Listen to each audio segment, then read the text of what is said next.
in the top 10 largest economy in the world. In this second half of 2017, we would like also to we have to put a target to tackle each sector. I believe that reform, while Indonesia would like to become an advanced country, high-income country one day. To achieve that goal, of course, number one, we need to reindustrialize our country.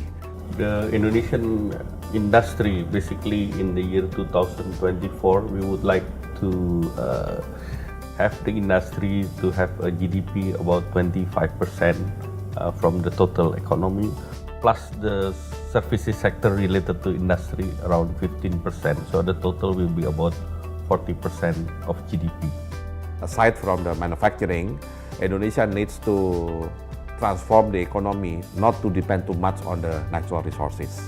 Indonesia has enjoying 10 years of commodity boom, and now the commodity boom is not there anymore. So there are no other way than developing the mineral as a raw material for manufacturing to get the value added.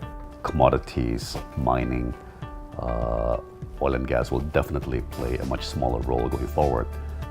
Obviously, we hope that those sectors will still expand, but because other new economy sectors are expanding so much faster, they will pull less weight, if you will, on the overall economy. Of course, high-value services is another important aspect of our economy in the future. right now services sector is already accounting for more than 50% of our economy, but a lot of it is still the traditional services such as trade and transportation, construction. We need to think about the modern services sector, whether it's financial, business services, because that's the future for our competitiveness as well. Indonesia now is aiming to be one of the major tourist destination, at least in Southeast Asia, because we are still way behind Thailand, Malaysia, and Singapore in that area. And it's a clear area of focus for the Jokowi administration, and I believe it's successful. So I think there will be a massively larger tourism industry. It'll be very palpable in many, many cities that, wow, there's so much more tourism activity going on.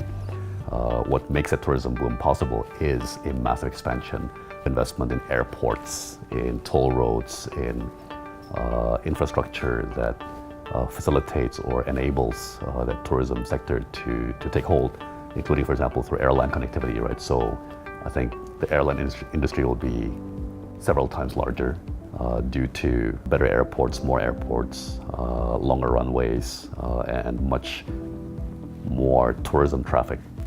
The digital economy represented by true e-commerce by 2014 was reached $12 billion US, and our objective by 2020 will reach $130 billion, and this will make we are the largest digital economy in the region by that time. In this second half of 2017, we would like also to start our satellite program, which is structured SPP, and this is going to be a leapfrog. Yeah, from technology point of view, we will go directly to the HTS, high throughput satellite. For what?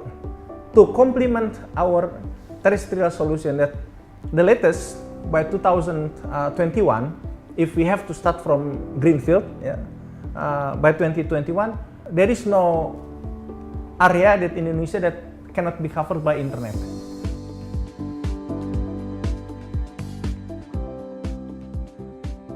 I think we have to put a target that we should achieve the target. We should achieve the target not by lowering the target. So it's just like jumping. If there is a sport in jumping, if you want to achieve 2 meters, you just practice to get over it, not reducing 2 meter become 1.5. With the pattern of the 5% economic growth in the last 2 years, of course, we need to do something in order to accelerate the growth into 7%. Clearly, we need to increase the growth of investment, let's say above 6% or even 7%, and to maintain the export growth positively, especially around 5%. And then, of course, making sure our consumption growth will be at the so-called normal level at around 5%. There are still some constraints regarding licensing, permits, land acquisition, as well as, of course, sometimes the local government attitude toward FDI. So that's why this become our president's priority, to making sure that there will be no more, or there will be not too much constraint for any FDI coming to Indonesia.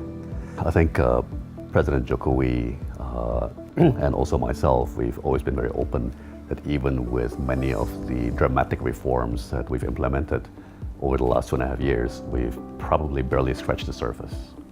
So I think there's still a very long way to go. But as the President says, there's no magic bullet, right? You just have to tackle each sector one by one and chisel away continuously at these excessive and often overlapping and contradictory regulations.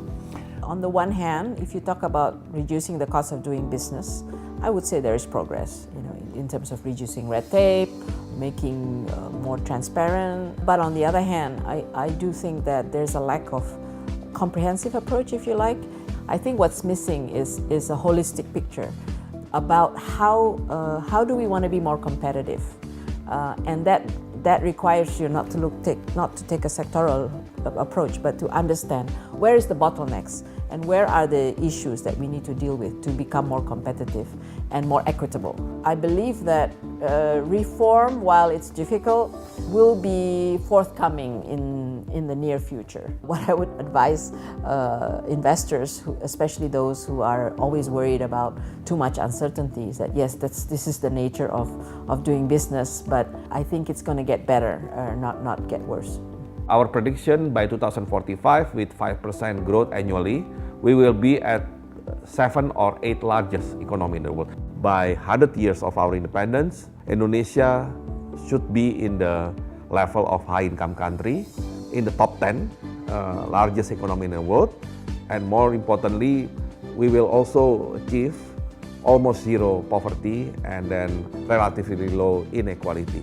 So of course, this is very ideal, but as long as we can maintain our economic growth and doing some improvement and more importantly reform to make sure our economy will be based more on the value added in manufacturing and services, then the nice future of Indonesia in 100 years of independence could be achievable.